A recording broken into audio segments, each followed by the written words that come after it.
السلام علیکم ورحمۃ اللہ وبرکاتہ۔ ناظرین و سامعین اکرام، میں نے حیدرآباد دکن میں قائم کردہ ایک عظیم اور قدیم ادارہ جامعہ نظامیہ میں تقریباً 5 سال تک تعلیم حاصل کیا ہے، اور اپنی عمر کے 15 سال میں نے حیدرآباد دکن میں گزارے ہیں۔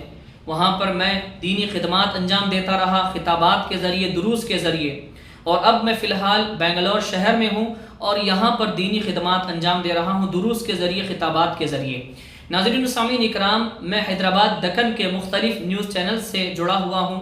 وہاں کے صحافی، وہاں کے رپورٹرز کچھ نیوزوں کو وائرل کرتے ہیں، کچھ ایسی نیوز، کچھ ایسی خبریں، ایسی ویڈیوز سننے اور دیکھنے کو ملتی ہیں جس سے بہت زیادہ دلی تکلیف ہوتی ہے، بہت زیادہ افسوس ہوتا ہے۔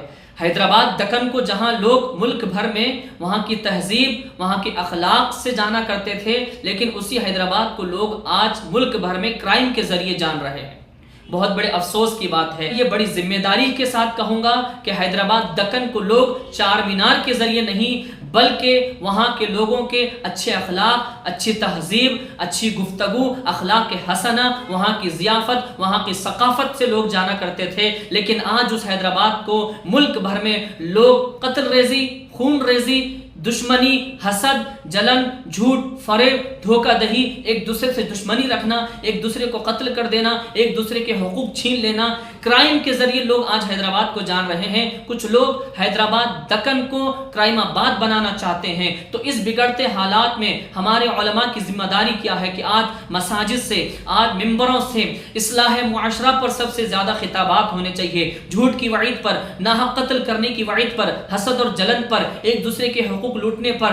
آج دیکھیں کیسی کیسی نیوزیں سننے کو ملتی ہیں، بھائیوں کے جھگڑے، بھائیوں بہنوں کے جھگڑے، ماں باپ سے اولاد کے جھگڑے، رشتہ داروں کے جھگڑے، پڑوسیوں سے آپس میں لڑائی جھگڑے، مسلمانوں کے عوام کے آپس میں لڑائی جھگڑے۔ یہ بگڑتے حالات کس قدر لوگوں کو گناہ میں ڈال رہے ہیں، کس راستے پر لے کر جا رہے ہیں۔ یہ ہمارا حیدرآباد دکن اپنی تہذیب، اپنی ثقافت، اپنی ضیافت، محبت اپنے اندر لیے ہوا ہے، لیکن لوگ اس کو باہر نکال رہے ہیں۔ تو ہمارے علماء کی ذمہ داری یہی ہے کہ اپنی مساجد سے آپ خطابات اصلاح معاشرہ پر کریں۔ اور میں یہ کہنا چاہوں گا کہ باضابطہ طور پر اس تعلق سے ایک تحریک بننی چاہیے، تحریک اصلاح معاشرہ کے نام سے ایک گروپ بنایا جائے، اس میں حیدرآباد دکن کے سارے علماء کو شامل کیا جائے۔ ہزاروں کی تعداد میں علماء ہیں حیدرآباد دکن میں۔ تو جامعہ نظامیہ کے جو علماء ہیں وہ خطابات کرتے ہیں اکثر مساجد میں، تو حیدرآباد دکن کے جامعہ نظامیہ کے کسی بڑے عالم صاحب یا کسی مدرس کو، کسی شیخ کو اس کا امیر بڑا بنا دیا جائے، جس کی نگرانی میں سارے علماء رہیں۔ ہر جمعہ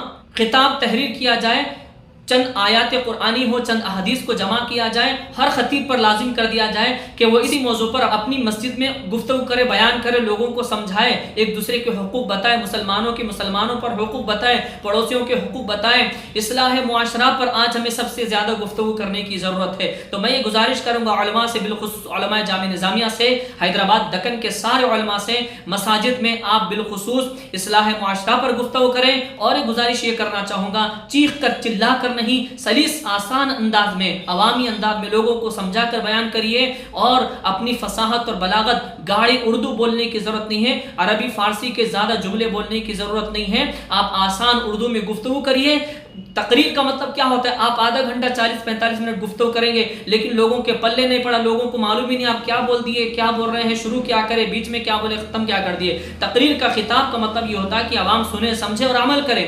اس طرح سے آپ جو ہے خطاب کریے عوام کی بھلائی کے لیے۔ آپ علماء ہیں، آپ پڑھتے کیوں ہیں؟ کہ آپ لوگوں کی اصلاح کریں۔ آپ لوگوں کو درس نظامی مت پڑھائیے، لوگوں کو آپ درس معاشرہ پڑھائیے۔